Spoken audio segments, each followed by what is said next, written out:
a posé la première pierre symbolique, mais le chantier, il a déjà commencé. Oui, il a déjà commencé. On a pris un peu de temps pour l'épuration de l'eau, en fait. Ça doit être fini d'ici un an. Ici, on va recycler en fait les plastiques qui sont très difficiles à recycler. On parle des bouteilles de PET en opaque et on parle des barquettes. Donc, il n'existe pas des centres de recyclage sur le sol belge. Maintenant, on va aller d'ici 2026 jusqu'à 75% de taux de recyclage sur le sol belge. Donc, c'est énorme. Donc, la geste des gens pour faire le tri, ça vaut la peine.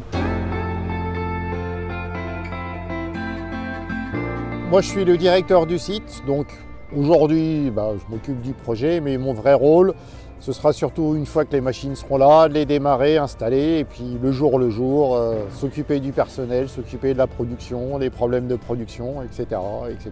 L'usine ici est spécifiée réellement pour recycler les barquettes qui viennent des sacs bleus qui sont collectés par FosPlus. Et effectivement, c'est une des premières, la seule en Belgique et une des premières d'Europe qui le fera de manière industrielle.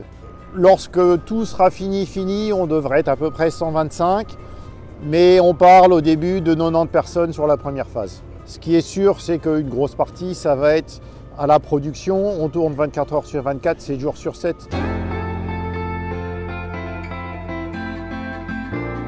La pose de cette pierre symbolique, Jean-François, c'est de la concrétisation déjà, et on le voit derrière, c'est la concrétisation de ce projet.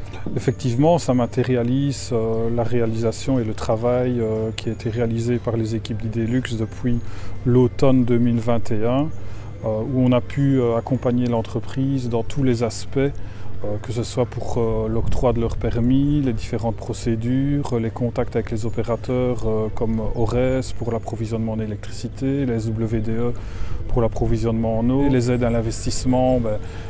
L'AWEX a participé, énormément d'intervenants.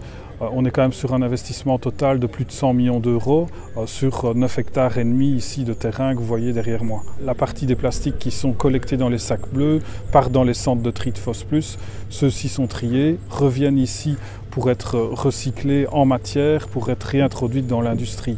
Donc c'est clairement un projet global d'environnement circulaire.